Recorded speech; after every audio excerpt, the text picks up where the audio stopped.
Bem-vindo ao Podidev, o podcast da DECO que o ajuda a equilibrar as finanças pessoais. Hoje, as nossas especialistas Ana Gonçalves e Elizabeth Policarpo explicam como reagir em caso de penhora do saldo da conta bancária.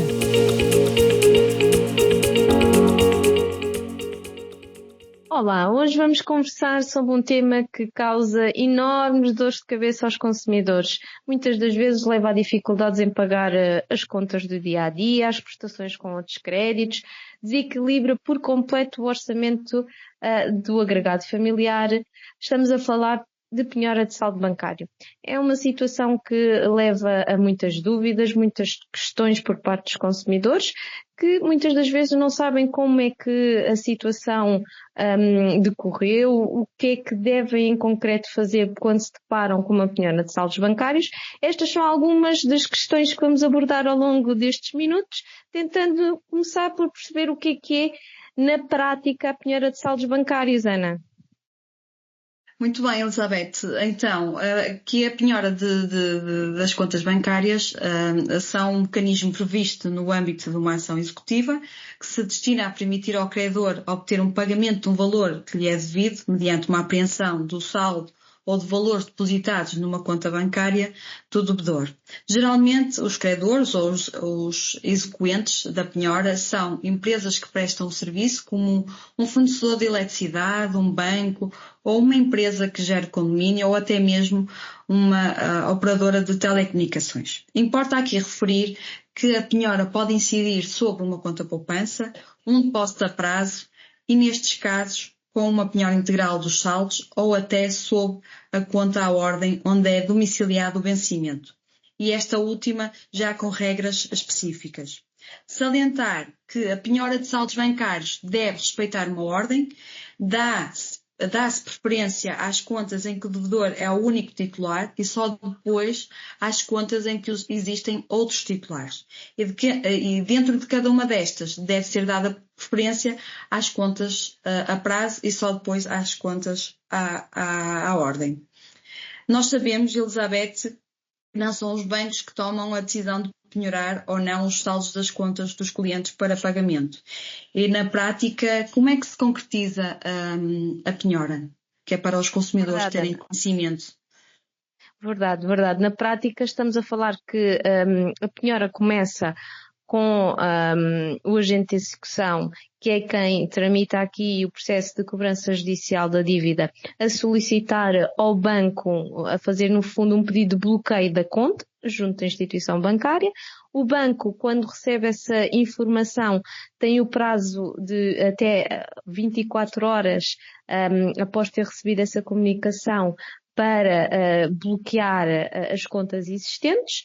Depois desse procedimento, nos 2 dias seguintes, o banco comunica ao agente de execução as contas que existem, a tipologia de contas, os saldos existentes e, posteriormente, o agente de execução, quando recebe esta última comunicação do banco, tem o prazo de 5 dias para informar da importância a penhorar. Estamos a falar, no fundo, que são procedimentos que resultam de comunicações, quer entre o agente de execução, quer entre a instituição bancária, que muitas das vezes os consumidores são, digamos assim, não têm essa percepção e não têm a informação de que existe estas comunicações, até porque o consumidor só é informado da existência da penhora, só é notificado da penhora depois desta ocorrer, o que leva muitas das vezes a que a situação ainda se agrave mais a nível financeiro para o consumidor, que é surpreendido com a impossibilidade de conseguir movimentar valores da sua conta.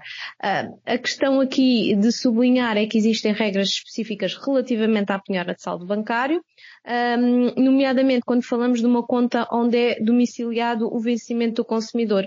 Nesta conta existem limites específicos, não podendo, por exemplo, ser penhorada a totalidade do saldo da conta, certo, Ana? Certo, Elizabeth.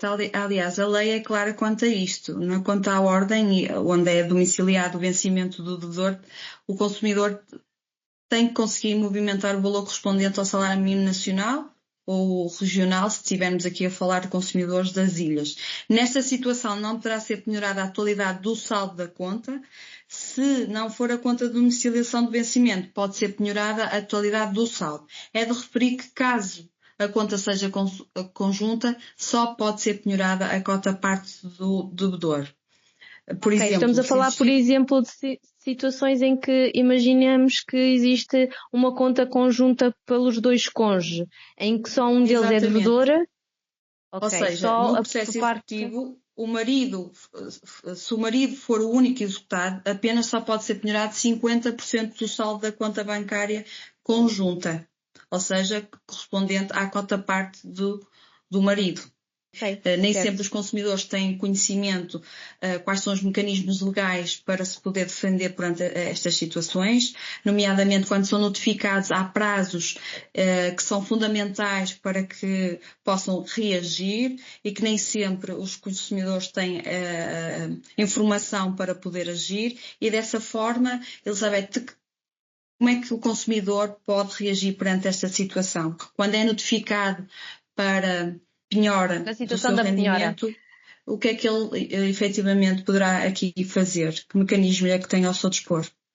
Antes de mais, o mais importante será sempre ter aqui o acompanhamento técnico necessário, nomeadamente até com a constituição do advogado, que acompanhe todo o processo, que garanta, no fundo, as diligências necessárias para a salvaguarda dos seus direitos e dos seus interesses. Caso o consumidor não disponha de capacidade financeira para constituir um advogado a título privado, digamos assim, porque a situação financeira não o permita, poderá recorrer à proteção jurídica da Segurança Social, pedindo aqui nomeação de um advogado e isenção do pagamento das custas associada ao processo judicial de cobrança da dívida. Em conjunto com o advogado, podem aqui articular algumas alternativas de forma a tentar resolver a situação. Pode-se tentar, por exemplo, promover um acordo quanto ao plano de pagamentos da dívida. Pode-se, por exemplo, equacionar a questão de realizar uma oposição à penhora. Existem aqui alguns instrumentos que estão à disposição do devedor, mas que convém que sejam devidamente acompanhados por um advogado. É essencial também que o consumidor procure informar-se sobre a situação, procure apoio técnico especializado e, no caso de estar a passar por uma situação financeira delicada, pode recorrer a entidades que o consigam acompanhar, certo? Certo, aliás, tão importante quanto aquilo que acabaste de dizer é o consumidor, numa fase preventiva, perceber que quando está com dificuldades em dar cumprimento a todos os seus encargos mensais, que é fundamental entrar em contacto com os credores de forma a estabelecer aqui um plano de pagamento. Também dizer que há sempre formas e mecanismos extrajudiciais para ajudar os consumidores, para que possam evitar este recurso judicial. Contudo, se tiverem dificuldades, se estiverem perante uma dificuldade financeira ou se tiverem se forem notificados no âmbito de um processo judicial, podem sempre recorrer ao nosso Gabinete de Proteção Financeira da DECO, que estamos com toda a certeza disponíveis para avaliar a vossa situação financeira e, com isso, promover uma reabilitação do vosso agregado familiar. Não perca mensalmente um novo episódio do Pod e Dev. Siga-nos nas redes sociais e fique a par do nosso trabalho e dos seus direitos.